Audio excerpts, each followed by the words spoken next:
খেলপথাৰ অত্যাধুনিক খেলপথাৰ যিটো BCCI মানদণ্ডৰ হ'ব অত্যাধুনিক খেলপথাৰ নিৰ্মাণ কৰিবৰ কাৰণে আমি ইতিমধ্যে কামত অগ্ৰসৰ হৈছোঁ। আমি কিছুমান জিলাত 8খন জিলাত আমি ভূমি পোৱা নাই, সেইকাৰণে আমি অসম চৰকাৰক অসমৰ মুখ্যমন্ত্ৰী আৰু ক্ৰীড়ামন্ত্ৰী ডাঙৰীয়াক আমি দেখা কৰিবলৈ যাওঁতে তেখেতক অনুৰোধ কৰিছিলোঁ দুয়োগৰাকীকে, আৰু অসমৰ মুখ্যমন্ত্ৰীগৰাকীয়ে আমাক সহায় জনায়। তেখেতে জিলা উপায়ুক্তসকলৰ লগত তেখেতে ভূমি আবণ্টন দিবৰ কাৰণে অসম ক্ৰিকেট সন্থাক ভূমি আবণ্টন দিবৰ কাৰণে ইতিমধ্যে তেখেতে নিৰ্দেশ জাৰি কৰিছে। আৰু আমি জনামতে বহুকেইখন জিলাই ইতিমধ্যে ভূমি চাইছে আৰু তেওঁলোকে আমাৰ ডিব্ৰুগড় জিলাত ইতিমধ্যে আমাক যোৱা পৰহি দিনাখন আমাক জনাইছে যে নাহৰকটীয়াত এখন 30 বিঘা মাটি আবণ্টন দিবৰ কাৰণে তেওঁলোকে প্ৰস্তুতি আৰম্ভ কৰিছে। নাজিৰাৰ পৰা নবুল Konwar, news 18 Assam north east.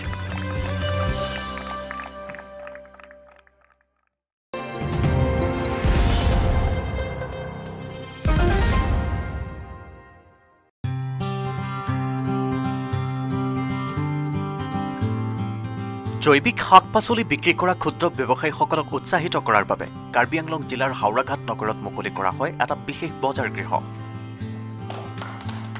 চৰকাৰৰ SOPD আঁচনিৰ অধীনত আৰ্বান ডেভেলপমেণ্ট স্কিমৰ ধনেৰে নিৰ্মাণ কৰা এই বিশেষ বজাৰ গৃহটি শুকুৰবাৰে আনুষ্ঠানিকভাৱে শুভ উদ্বোধন কৰে কাৰ্বি আংলং স্বায়ত্তশাসিত পৰিষদৰ স্বাস্থ্য বিভাগৰ কাৰ্যবাহী সদস্য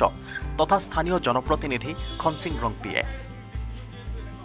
উল্লেখযোগ্য যে দীৰ্ঘদিন ধৰি স্থানীয় মহিলা ক্ষুদ্ৰ ব্যৱসায়ীসকলে দূৰ দূৰণিৰ বিভিন্ন পাহাৰীয়া এলেকাৰ পৰা সংগ্ৰহ কৰা সতেজ সাৰহীন পাচলি যেনে বনশাক, কলডিল, তিতাফুল, ঔটেঙা, কচু, ঢেকীয়া, অমিতা, বাঁহ, গজালি, পলু পোক আদি ৰ'দ বৰষুণৰ মাজত পদৰ কাষতে অতি কষ্টেৰে বিক্ৰী কৰিবলগীয়া হৈছিল। কিন্তু শেহতীয়াকৈ স্থানীয় যুৱনেতা খনসিং ৰংপেৰ তৎপৰতাত সতেজ জৈৱিক পাচলি বিক্ৰী কৰা সকলৰ সুবিধাৰ্থে চৰকাৰীভাৱে মুকলি কৰা হয় এই বজাৰ গৃহ। আশা কৰা হৈছে এই নতুন বজাৰ গৃহটিয়ে সতেজ সাৰহীন পাচলিৰ ক্ৰেতা বিক্ৰেতা উভয় পক্ষকে উপকৃত কৰিব। হাট বজাৰত ভেণ্ডৰ যিসকলে কেঁচা চব্জি দূৰ দূৰৰ পাহাৰৰ পৰা আনি হাওৰাঘাটবাসী ৰাইজক যি সুবিধা কৰি দিয়ে, এই সুবিধা কৰি দিয়াৰ মানে তেখেতসকলৰ বেপাৰ কৰা জেগাবিলাক অলপ ঠিক নাছিলে। সেয়েহে টাউন কমিটিৰ লগত আলোচনা কৰি এটা ভেণ্ডৰ মাৰ্কেট ছেট আমি আজি ইয়াত উলিয়াইছোঁ। তাৰে আজি উদ্বোধনী সভাত আমি সকলোৱে মিলিত হৈছোঁ। এই সমাপ্ত নহয়, হাওৰাঘাট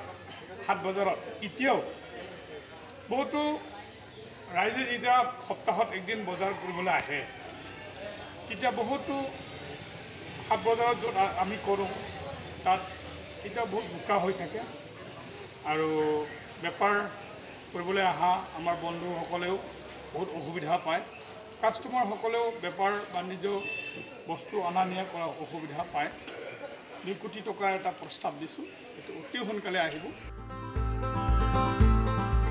হাওৰাঘাটৰ পৰা Gautam Sutradhar, news 18 Assam north east.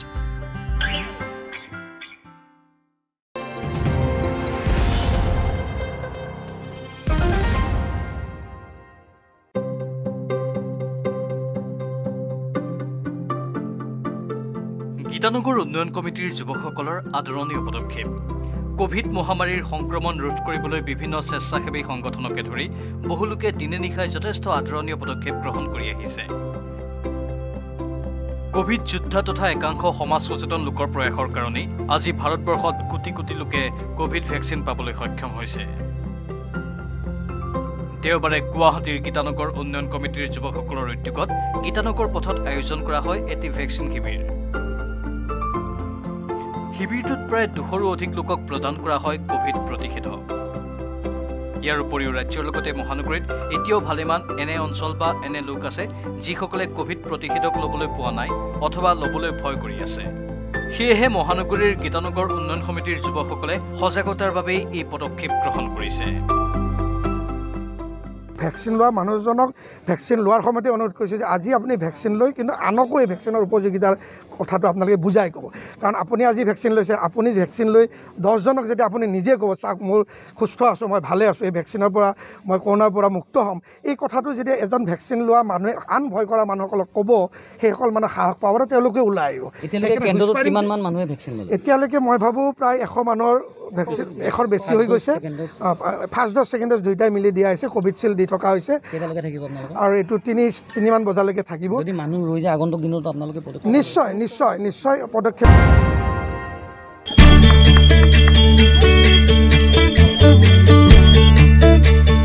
সুদীৰ্ঘ 30 বছৰৰ মূৰত বৰহমপুৰৰ বেজৰ গাঁওবাসী ৰাইজে লাভ কৰিলে বিশুদ্ধ খোৱা পানী। কেন্দ্ৰীয় চৰকাৰৰ অভিলাষী আঁচনি জল জীৱন মিছনৰ অধীনত পানী যোগান প্ৰকল্পৰ শুভ উদ্বোধন কৰিলে ৰাজ্য চৰকাৰৰ জনস্বাস্থ্য কাৰিকৰী বিভাগৰ মন্ত্ৰী ৰঞ্জিত কুমাৰ দাসে। সম্পূৰ্ণ সভাখনত উপস্থিত আছিল প্ৰাক্তন সাংসদ ৰাজেন গোহাঁই, বিধায়ক ৰূপক শৰ্মা, জিতু গোস্বামী, নগাঁও জিলা উপায়ুক্ত কবিতা পদ্মনাভন সহ সহস্ৰাধিক লোক। প্ৰায় 64.80 লাখ টকা ব্যয় সাপেক্ষে নিৰ্মাণ কৰা পানী যোগান প্ৰকল্পটোৰ পৰা উপকৃত হ'ব প্ৰায় 270 ঘৰ লোক। আমি জল জীৱন মিছনৰ অন্তৰ্গত প্ৰায় 359টা আমাৰ স্কিম নগাঁও সংমণ্ডলত ইতিমধ্যে আমি অন্তৰ্ভুক্ত কৰিছোঁ আৰু সেইটোৰ ভিতৰত 179 স্কিম আমাৰ বৰহমপুৰ সমষ্টিত ইতিমধ্যে অনুমোদনৰ কাৰণে ব্যৱস্থা কৰা হৈছে আৰু সেইবোৰ DPR ইতিমধ্যে প্ৰস্তুত হৈ আছে। আৰু তাৰ ভিতৰত আমাৰ যিহেতু আমি জানোৱে বৰহমপুৰ সমষ্টিত যিহেতু আমি জানো যে পাহাৰৰ দাঁতি কাষৰীয়া অঞ্চল আছে, য'ত নেকি পানীৰ তীব্ৰ সংকট তাত আছে। গতিকে আমি পাহাৰৰ দাঁতি কাষৰীয়া মানুহে যাতে পানী পায় তাতো আমি তেনেকুৱা স্কিম ধৰিছোঁ আৰু লগতে বৰহমপুৰ সমষ্টিত আমি 16টা স্কিম আমি বাগানৰ কাৰণে ধৰিছোঁ। বাগানৰ পানীৰ বিষয়টো আগতে বাগানৰ মেনেজাৰৰ ওপৰত কৰ্তৃত্ব আছিলে, তেওঁলোকে যোগান দিয়া ব্যৱস্থা কৰিছিলে। আমি এতিয়া নিজাববীয়াকৈ যে সমগ্ৰ অসমৰ লগতে বাগানতো মানুহ যাতে পানী যাতে পায় তাৰ কাৰণে আমি বিহিত ব্যৱস্থা লৈছোঁ। আজি আমি সমগ্ৰ অসমত আজি প্ৰায় 2,04,000 মানুহৰ ঘৰত আমি পানী যোগান আমি কৰিবলৈ সক্ষম হৈছোঁ আৰু ইয়াতো আগন্তুক দিনত যি 80,000 পৰিয়াললৈ পানী সংযোগ কৰিব লাগে সেইখিনি কামো 2024 চনৰ আগত যাতে আমি কৰিব পাৰোঁ তাৰ কাৰণে ইতিমধ্যে আমাৰ জিলা উপায়ুক্তই হওক বা আমাৰ বিধায়ক জিতু গোস্বামীয়ে হওক বা ৰূপম শৰ্মাই হওক এওঁলোকে তৎপৰতাৰে লাগি আছে। বছৰ বছৰ ধৰি বিশুদ্ধ পানীৰ অভাৱত থকা ৰাইজে কুঁৱা দমকলৰ আইৰণযুক্ত পানী সেৱন কৰিব লগা হৈছিল। উদ্বোধনী অনুষ্ঠানৰ লগতে আয়োজিত সভাত অংশগ্ৰহণ কৰি জনস্বাস্থ্য বিভাগৰ মন্ত্ৰী ৰঞ্জিত কুমাৰ দাসে 169টা প্ৰকল্প বৰহমপুৰ অঞ্চলত ৰূপায়িত হ'ব বুলি জনায়। প্ৰকল্প নিৰ্মাণত জড়িত ঠিকাদাৰসকলক আঁচনি ৰূপায়ণত যাতে নিম্নমানৰ সামগ্ৰী ব্যৱহাৰ নকৰে তাৰ বাবে সকিয়নিও প্ৰদান কৰা হয়। কোৱালিটিৰ লগত আমি কোনো কম্প্ৰমাইজ নকৰোঁ আৰু সেইকাৰণে আপোনালোকে এইটো নিশ্চয় জানি ভাল পাব যে আমাৰ যিসমূহ ঠিকাদাৰসমূহে যিসমূহ কাম কৰিব সেই কাম কৰা সম্পূৰ্ণ হোৱাৰ পিছতো 40% বিল তেওঁলোকে পিছত পাব। অৰ্থাৎ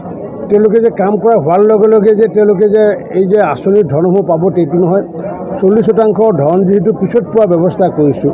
গতিকে আমাৰ লিখিত ওপৰত অভিযোগেই হওক বা ইউজাৰ্ছ কমিটিয়ে হওক বা বিভাগেই হওক বা DC অফিচতে হওক, এইটো যদি ক'ৰবাত যদি অভিযোগ থাকে তেতিয়া তৎকালীনভাৱে আমাক অভিযোগ দিয়াৰ কাৰণে আমি অনুৰোধ জনাইছোঁ, অকল ব্ৰহ্মপুৰতে নহয় সমগ্ৰ অসমৰ ৰাইজকে। আৰু নিশ্চিত ওপৰত সেইটো ঠিক ঠাক কৰি দিয়াৰ দায়িত্ব বিভাগৰ আছে বা বিভাগৰ অন্তৰ্গত আমাৰ ঠিকাদাৰসকলত থাকিব। অসমত 1,07,000 লোকক নতুনকৈ ৰেচন কাৰ্ড দিয়াৰ ব্যৱস্থা কৰা হৈছে বুলি শাসন প্ৰসংগত কয় মন্ত্ৰীগৰাকীয়ে। জনস্বাস্থ্য কাৰিকৰী বিভাগৰ অধীনৰ পানী যোগান আঁচনিসমূহত শীঘ্ৰেই নিযুক্তিৰ ব্যৱস্থা কৰা হ'ব বুলিও জনায় মন্ত্ৰী ৰঞ্জিত দাসে।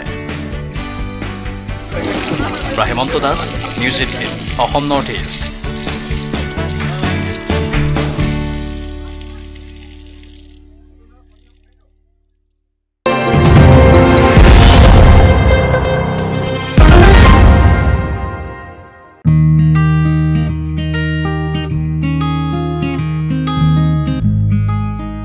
সমগ্ৰ দেশতে COVID-19ৰ প্ৰথম আৰু দ্বিতীয় ঢৌৱে অৰ্থনৈতিক দিশত বহুখিনি পিছুৱাই আনিলে বিভিন্ন খণ্ডত। ঘাইকৈ দিন হাজিৰা কৰা লোকসকলৰ পৰা মাহেকীয়া ভিত্তিক মজুৰি লোৱা শ্ৰমিকলৈকে সকলো এতিয়া ঘৰতে বহি দিন পাৰ কৰিবলগীয়া হৈছে। কিন্তু এনে জটিল সন্ধিক্ষণত সামৰ্থ্যৱান লোকসকলে যদি এইসকল লোকক কিছু সহায় কৰে তেতিয়া সেইসকল শ্ৰমিকৰ পৰিয়ালসমূহো উপকৃত হ'ব। ৱাপচি বাই কুঞ্জ ব্ৰিংগিং বেক টু লিভলিহুড নামেৰে এক অভিযানৰ জৰিয়তে দেশৰ ভিতৰতে প্ৰতিষ্ঠিত বেচৰকাৰী অনুষ্ঠান দিল্লীস্থিত কুঞ্জ নামৰ সংস্থাটোৱে কোভিডৰ জটিল পৰিস্থিতিত কৰ্মহীন হোৱা তথা আগ্ৰহী শ্ৰমিকক নিজৰ দক্ষতা অনুসৰি সহায়ৰ হাত আগবঢ়াই আহিছে ধেমাজি জিলাতো। জিলাখনৰ অগ্ৰণী বেচৰকাৰী সংস্থা চেডৰ অধীনত থকা 8টা মহিলা আত্মসহায়ক গোটলৈ 40টা চিলাই মেচিন আৰু এটা পুৰুষৰ আত্মসহায়ক গোটলৈ তামোলৰ ঢকুৱাৰ পাত প্ৰস্তুতকৰণৰ 3টা মেচিন প্ৰদান কৰে কুঞ্জে। জীৱিকা নিৰ্বাহৰ কাৰণে যিটো কাৰ্যসূচী আছিল সেই কাৰ্যসূচীৰ অন্তৰ্গত আমি 8টা আত্মসহায়ক গোটত প্ৰত্যেক গোটকে 5টাকৈ মুঠ 40টা চিলাই মেচিন আমি প্ৰদান কৰিছোঁ আৰু এটা পুৰুষৰ গোটক আমি তামোলৰ ঢকুৱাৰে প্লেট বনোৱাৰ মেচিন আমি প্ৰদান কৰিছোঁ। আমি গোটসমূহ বিশেষকৈ চিলাই মেচিনৰ ক্ষেত্ৰত এই কথাটো লক্ষ্য কৰিছোঁ যাৰ সেই স্কিলটো আছে, যাৰ দক্ষতাটো আছে বা যি সেই কামৰ লগত কম বেছি পৰিমাণে জড়িত সেইসকল ব্যক্তিক আমি নিৰ্বাচন কৰিছোঁ। কাৰণ যিকোনো মানুহক আমি দি দিলে কাম নহ'ব, যিহেতু চিলাইটো এটা স্কিলৰ প্ৰয়োজন আছে। গতিকে স্কিল থকা মানুহখিনিক আমি নিৰ্বাচন কৰিছোঁ, নিৰ্বাচন কৰি আমি আৰু লগতে নিবনুৱা যিসকল তেনেধৰণৰ ব্যক্তি 8টা আত্মসহায়ক গোটক আমি আজি এই চিলাই মেচিন প্ৰদান কৰিছোঁ। এই 5টা মেচিনৰ ভিতৰত এটা ডাবুল মেচিন বুলি কয়, যিটো এমব্ৰইডাৰীকে আদি কৰি বিভিন্ন ধৰণৰ তাতে প্ৰভিজন আছে, আৰু বাকী 4টা চিম্পুল মেচিন, ছিংগুল মেচিন বুলি কোৱা হয়, সেইখিনি আমি প্ৰদান কৰিছোঁ। কেৱল আত্মসহায়ক গোটেই নহয়, দক্ষতা থকা শ্ৰমিকসকলকো সহায়ৰ হাত আগবঢ়াই অহা গুঞ্জৰ উত্তৰ পূবৰ সমন্বয়ক ৰমেন নিংথৌজামে কয় যে সামৰ্থ্যৱান লোকসকলে এই ক্ষেত্ৰত আগবাঢ়ি আহিলে বৰ্তমান কৰ্মহীন হৈ পৰা লোকসকলে মানসিকভাৱে শক্তি পাব। हर व्यक्ति सोशल रिस्पॉन्सिबिलिटी जो है लोगों को मदद करने के लिए वो हर व्यक्ति के पास होना चाहिए, चाहे छोटा हो चाहे बड़ा हो। देन ओनली हमारा देश आगे जाएगा। चाहे गांव में हो, गांव में भी बहुत सारे लोग अमीर लोग होते हैं और अमीर लोग गरीब लोगों को हेल्प करना चाहिए। तो अपना अपना कैपेसिटी के हिसाब से लोगों को मदद करना चाहिए। जितना आज हम लोग सीविंग मशीन डिस्ट्रीब्यूशन कर रहा है, ये हमारा गुंज का एक इनिशिएटिव है, गुंज वापसी इनिशिएटिव बोल के। वापसी इनिशिएटिव ऐसा चीज़ है कि लोगों को लाइवलीहुड सपोर्ट का एक इनिशिएटिव है।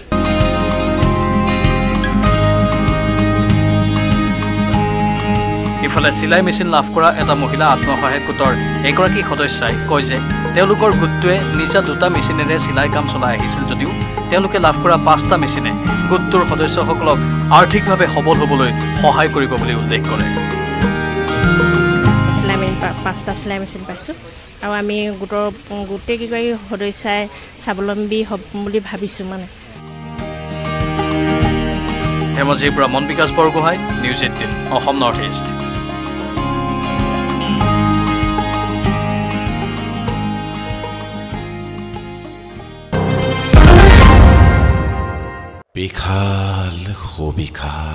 পুনৰ আন্তঃৰাষ্ট্ৰীয় পৰ্যায়ত জিলিকি উঠিল অসম।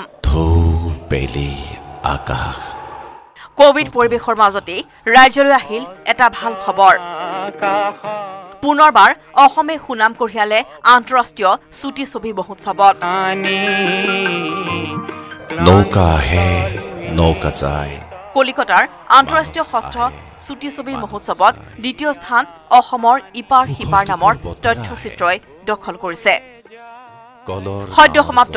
কলকাতা দুৰ্গাপুৰ আন্তঃৰাষ্ট্ৰীয় ষষ্ঠ ছুটি মহোৎসৱৰ তথ্যচিত্ৰ শিতানত অংশগ্ৰহণ কৰিছিল অসমৰ প্ৰতিভাৱান উদীয়মান নাট পৰিচালক, যুৱ নাট্যকাৰ তথা অসমৰ মহাপুৰুষ শ্ৰীমন্ত শংকৰদেৱ বিশ্ববিদ্যালয়ৰ পৰিৱেশ কলা বিভাগৰ অধ্যাপক ৰূপান্তৰ বৰপাত্ৰ গোহাঁয়ে পৰিচালনা কৰা তথ্যচিত্ৰ ইপাৰ সিপাৰে। সকলক লৈ তীব্ৰ গতিত ব্যস্ত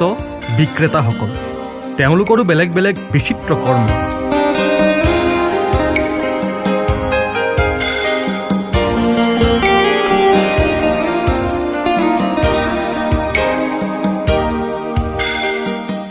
প্ৰথমবাৰলৈ এই মহোৎসৱত যোগদান কৰিয়ে ৰূপান্তৰ বৰপাত্ৰ গোহাঁই তথ্যচিত্ৰই আজৰি আনিবলৈ সক্ষম হ'ল সন্মানীয় দ্বিতীয় শ্ৰেষ্ঠ স্থানৰ বঁটা কত যুগ ধৰি আহিছে প্ৰকাশী উল্লেখ্য যে দেশ বিদেশৰ কেইবা শতাধিক লোকৰ কথাছবি আৰু তথ্যচিত্ৰই যোগদান কৰা এই প্ৰবল প্ৰতিদ্বন্দ্বিতাপূৰ্ণ প্ৰতিযোগিতাত বিচাৰকসকলে পিছলৈ 120খন তথ্যচিত্ৰ নিৰ্বাচন কৰে আৰু ইয়াৰ পৰাই অসমৰ তথ্যচিত্ৰ ইপাৰ সিপাৰক দ্বিতীয় শ্ৰেষ্ঠ তথ্যচিত্ৰ হিচাপে বিচাৰকসকলে ঘোষণা কৰে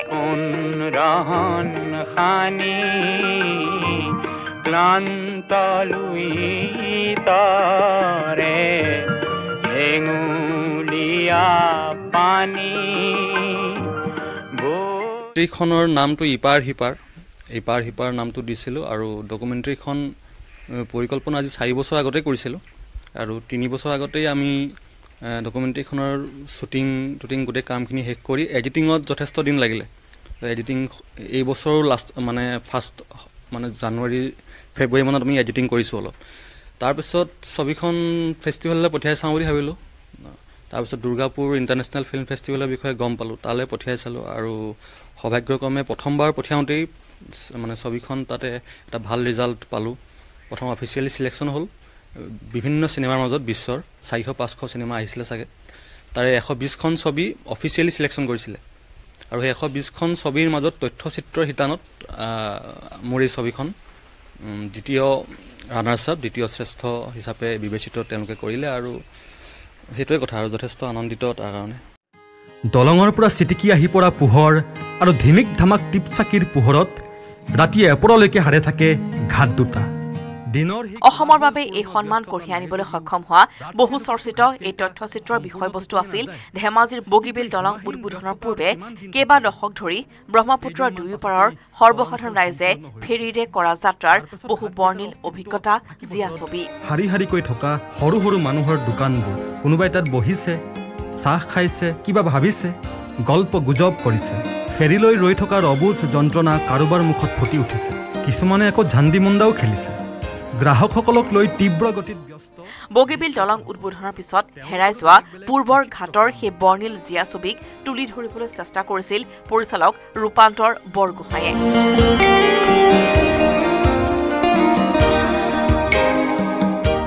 ভালে লাগিছে প্ৰথম কামটোৱে তাৰ অকণমান সফলতাৰ মুখ দেখিছে কিবা এটা যে ভাল কাম এটা কৰিব পাৰিছে এইটোৱে তাক অলপ আত্মবিশ্বাস দিব মনত আৰু পাছৰ কামখিনি হয়তো বেছি আগবাঢ়ি যাবলৈ সহায় কৰিব ফিল্মখন আছে বহুতখিনি খুঁটিনাটি থাকি গৈছে বেছিতেই এইখিনি প্ৰথম কাম হিচাপে বহুত কাম নাজানেও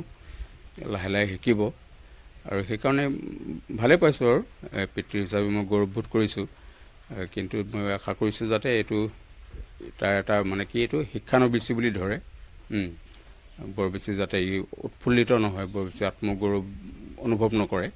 গৌৰৱ অনুভৱ কৰাতকৈ এইখিনি যদি শিক্ষা এই বুলি লৈ যদি আগবাঢ়িব পাৰে তেতিয়াহ'লে ভৱিষ্যতে এইটো কাম কৰিব পাৰিব এই লাইনটোত ঘাট দুটা ইতিহাসলৈ সোঁৱৰণি হৈ বাজি থাকিব পৰিচালক ৰূপান্তৰে নিজে প্ৰযোজনা কৰা এই সফলতাৰ খবৰে স্বাভাৱিকতে উৎফুল্লিত কৰি তুলিছে গৃহভূমি ধেমাজিবাসীৰ লগতে ৰাজ্যবাসীক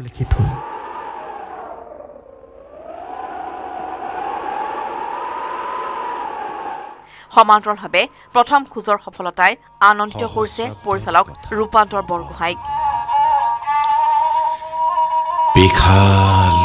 বিশাল মহানদ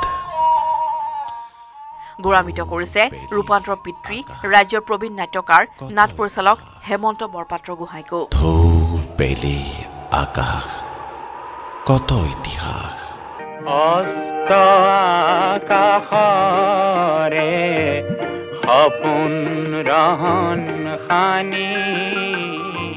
ধেমাজিৰ পৰা মন বিকাশ বৰগোহাঁইৰ report news 18 Assam north east আহে মানুহ চাই সুখৰ দুখৰ বতৰ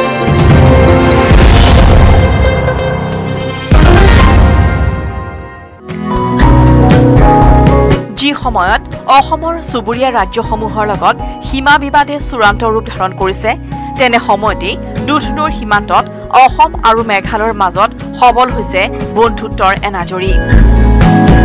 অসম আৰু মেঘালয়ৰ পৰ্যটকসকলৰ বাবে এক ভাল খবৰ কঢ়িয়াই আনিছে প্ৰকৃতিৰ কোলাত লালিত পালিত সেউজীয়া আৰু স্বচ্ছতাৰে ভৰপূৰ তথা ফুমাৰি ভাত খাব পৰা নিচানগ্ৰাম গাঁৱৰ ৰাইজে সাম্প্ৰতিক সময়ত দেশখনক মহামাৰী কৰোনাই বিপৰ্যস্ত কৰি তোলাৰ লগতে হতাশগ্ৰস্ত হৈ পৰিছে মানৱ জীৱন জীয়াই থকাৰ সংগ্ৰামত নামি পৰিছে একাংশই মুকলিমূৰীয়াকৈ একো কামেই কৰিব নোৱাৰা হৈছে এনে পৰিস্থিতিত মনটোক অলপ জিৰণি দিবলৈ মন নাযায়নে আপোনাৰ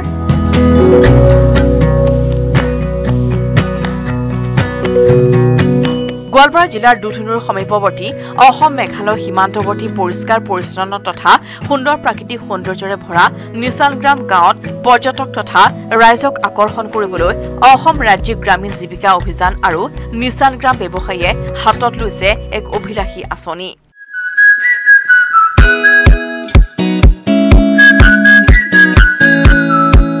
এই আঁচনিৰ অধীনত অসম ৰাজ্যিক গ্ৰামীণ জীৱিকা অভিযানৰ গোৱালপাৰা জিলাৰ কোচধোৱা জনজাতি উন্নয়ন খণ্ডৰ অধীনস্থ ডামৰা গাঁও পঞ্চায়তৰ নিচানগ্ৰাম গাঁৱত নিচানগ্ৰাম গাঁও সংগঠনৰ যৌথ প্ৰচেষ্টাত পৰ্যটকৰ সুবিধাৰ্থে গোৱালপাৰা জিলাতো প্ৰথমবাৰলৈ হোমষ্টেৰ ব্যৱস্থা কৰা হৈছে The tourism has a very much potential and moreover through this tourism only that number of jobs can be created and employment generation also could be done and other activities like from the industry textiles and that local activities like foodstuffs and all could be upgraded from this especially from this scheme so I think since that Nisagram is very much attractive in my view and moreover since it is located in the border area in Meghalaya that from that area also we will find a lot of tourist attractive places like bed caves waterfalls where the tourists can come around and stay over there and moreover here in the Assam people also Assam officials UNICEF-এও এই আঁচনি ৰূপায়ণত আগবঢ়াইছে সহযোগিতা প্ৰাকৃতিক সৌন্দৰ্যৰে ভৰা চাৰিওফালে সেউজীয়াৰে পৰিবেষ্টিত plastic মুক্ত অসমৰ ভিতৰতে অন্যতম ক্লিনেষ্ট ভিলেজ হিচাপে পৰিচিত গাৰো জনগোষ্ঠীৰে ভৰা এই গাঁওখনলৈ আহিলে আপোনাৰো ভাগৰুৱা মন শান্ত হৈ পৰিব অৱসাদ আঁতৰিব অতি কম খৰচতে গাঁওখনত থকাৰ ব্যৱস্থা কৰিছে নিচানগ্ৰাম গাঁও ৰাইজে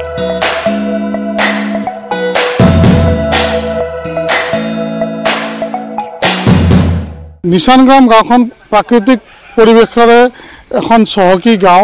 এই গাঁৱৰ পৰিষ্কাৰ পৰিচ্ছন্নতা চালে চকুৰোৱা যদিও কোনো ধৰণৰ স্বীকৃতি আজিলৈকে পোৱা নাই কিন্তু ইয়াত আমি যেটো সচৰাচৰ কওঁ ফুৰ মাৰিয়ে ভাত খাব পৰা পৰিৱেশ আছে ইয়াত প্লাষ্টিকৰ কোনো ধৰণৰ এই হেৰিখিনিত আপোনালোকে আমি সংযোজন এটা কৰিছোঁ যে আমাৰ যিখন নিচানগ্ৰাম গাঁও আছে ডামৰা গাঁও পঞ্চায়তৰ অধীনত এই গাঁওখন অতি চালে চকুৰোৱা ইয়াৰ পৰিৱেশ ইয়াক সদায় পৰিষ্কাৰ কৰা হয় আপুনি দেখিব আমি ৰাতিপুৱা ইয়াত সকলে নিজৰ অঞ্চলবিলাক চাফা কৰে আৰু প্ৰত্যেক শনিবাৰে ইয়াৰ কোঅপাৰেটিভ সোসাইটি এখন আছে তেওঁলোকে চাফা কৰে আৰু এটুকে আমি এটা পৰ্যটনৰ লগত জড়িত কৰাই নতুন মাত্ৰা দিব খুজিছোঁ দুধনৈৰ পৰা দক্ষিণে মাত্ৰ 10 কিলোমিটাৰ যাত্ৰা কৰিলে উপস্থিত হ'বহি এই গাঁওখনত আপোনালোক হওক কৰোনাই ভাৰাক্ৰান্ত কৰা মনটোৰ অৱসাদখিনি আঁতৰাই কিছু সময় প্ৰকৃতিৰ কোলাত জিৰণি লওক গাঁওখনলৈ আহিলে আপুনি উপভোগ কৰিব পাৰিব মেঘালয়ৰ মনোমোহা প্ৰাকৃতিক সৌন্দৰ্য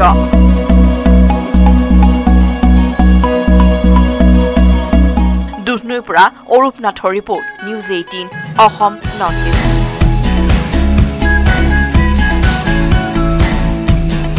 निर्माण पावर स्वैग चल शुरू हो जा my ton कर दे सब कुछ on track strong है my ton flexible है my ton बड़ा समझदार निर्माणर मानदंड my ton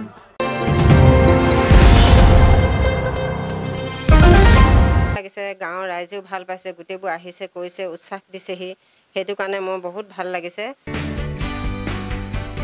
নাহৰকটীয়াৰ পৰা উৎপল চলিহাৰ report news 18 Assam north east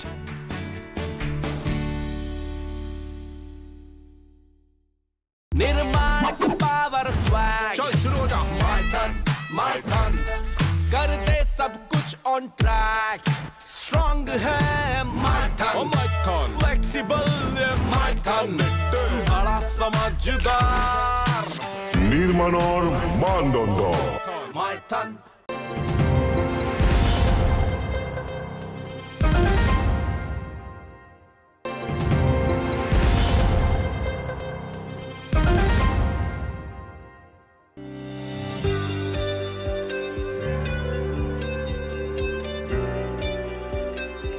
ঊনৈছশ 92 চনত নাজিৰা মহকুমা গঠন হোৱাৰ 29 বছৰৰ পিছত নাজিৰাৰ ক্ৰীড়াপ্ৰেমী ৰাইজৰ বাবে এটা সুখবৰ নাজিৰা জিলা ক্ৰীড়া সন্থাৰ খেলপথাৰত অসম ক্ৰিকেট সন্থাৰ প্ৰস্তাৱিত নাজিৰা ক্ৰিকেট পেভিলিয়নৰ আধাৰশিলা স্থাপন কৰা হ'ল 50 লাখ টকাৰ পুঁজিৰে নাজিৰাত নিৰ্মাণ কৰিবলৈ লোৱা হৈছে নাজিৰাৰ এই ক্ৰিকেট পেভিলিয়ন নাজিৰা ক্ৰিকেট পেভিলিয়নৰ আধাৰশিলা স্থাপন কৰে অসম ক্ৰিকেট সন্থাৰ সভাপতি ৰমেন দত্তই এই আধাৰশিলা অনুষ্ঠানত উপস্থিত থাকে অসম ক্ৰিকেট সন্থাৰ সম্পাদক তথা অসম চৰকাৰৰ মহাধিবক্তা দেৱজিৎ শইকীয়াৰ লগতে অসম ক্ৰিকেট সন্থাৰ বিষয়ববীয়া আৰু খেলুৱৈ লগতে স্থানীয় লোক সমগ্ৰ অসমৰ প্ৰতিখন জিলাত পেভিলিয়নৰ উপৰিও খেলপথাৰ অত্যাধুনিক খেলপথাৰ যিটো BCCI মানদণ্ডৰ হ'ব অত্যাধুনিক খেলপথাৰ নিৰ্মাণ কৰিবৰ কাৰণে আমি ইতিমধ্যে কামত অগ্ৰসৰ হৈছোঁ আমি কিছুমান জিলাত 8খন জিলাত আমি ভূমি পোৱা নাই সেইকাৰণে আমি অসম চৰকাৰক অসমৰ মুখ্যমন্ত্ৰী আৰু ক্ৰীড়া মন্ত্ৰী ডাঙৰীয়াক আমি দেখা কৰিবলৈ যাওঁতে তেখেতক অনুৰোধ কৰিছিলোঁ দুয়োগৰাকীয়ে আৰু অসমৰ মুখ্যমন্ত্ৰীগৰাকীয়ে আমাক সহায় জনায় তেখেতে জিলা উপায়ুক্তসকলৰ লগত তেখেতে ভূমি আবণ্টন দিবৰ কাৰণে অসম ক্ৰিকেট সন্থাক ভূমি আবণ্টন দিবৰ কাৰণে ইতিমধ্যে তেখেতে নিৰ্দেশ জাৰি কৰিছে আৰু আমি জনামতে বহুখন জিলাই ইতিমধ্যে ভূমি চাইছে আৰু তেওঁলোকে আমাৰ ডিব্ৰুগড় জিলাত ইতিমধ্যে আমাক যোৱা পৰহি দিনাখন আমাক জনাইছে যে নাহৰকটীয়াত এখন 30 বিঘা মাটি আবণ্টন দিবৰ কাৰণে তেওঁলোকে প্ৰস্তুতি আৰম্ভ কৰিছে নাজিৰাৰ পৰা নবুল Konwar news 18 Assam north east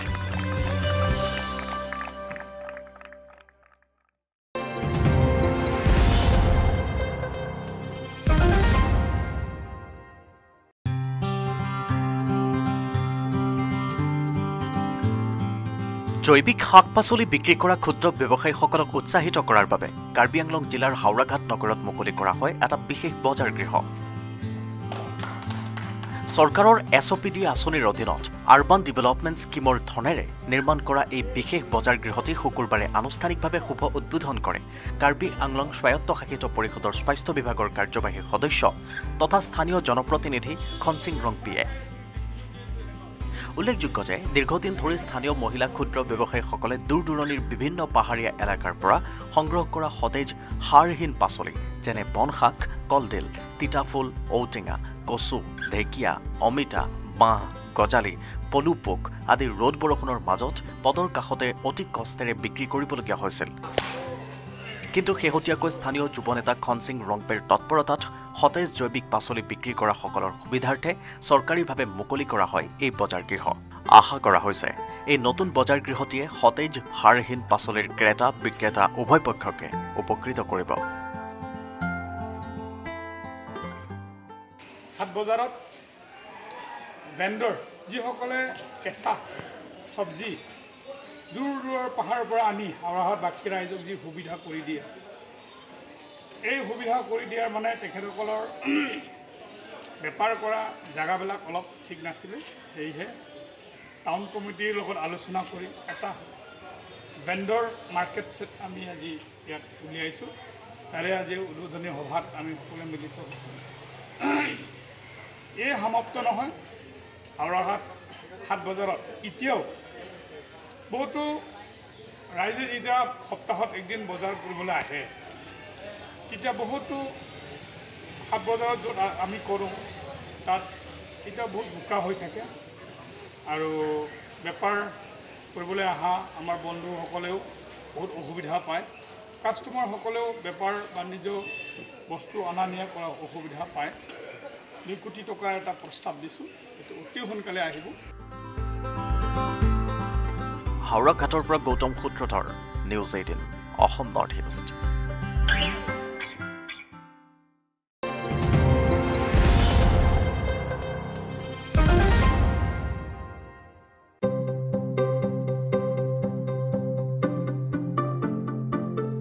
Gitanagar উন্নয়ন কমিটিৰ যুৱকসকলৰ আদৰণীয় পদক্ষেপ। কোভিড মহামাৰীৰ সংক্ৰমণ ৰোধ কৰিবলৈ বিভিন্ন স্বেচ্ছাসেৱী সংগঠনকে ধৰি বহুলোকে দিনে নিশাই যথেষ্ট আদৰণীয় পদক্ষেপ গ্ৰহণ কৰি আহিছে। কোভিড